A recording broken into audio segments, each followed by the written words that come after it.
Here we have the bid and ask spread. It's the highest price that the buyer is willing to pay for an asset and the lowest price that the seller is willing to accept. For example, let's just say you were going to purchase a house. If you were going to purchase the house, you would be the buyer.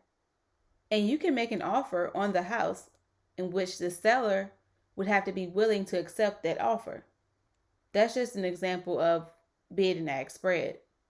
Because the seller, on the other hand, does not have to accept the buyer offer. But in this case, we're talking about trading. So a trader that's looking to sell will receive the bid price, and the trader looking to buy will pay the ask price at the best available price. So the bid and ask spread could actually be considered a measure of supply and demand because the bid represents the demand and the ask represents the supply of an asset. So bid is always sell and ask is always buy.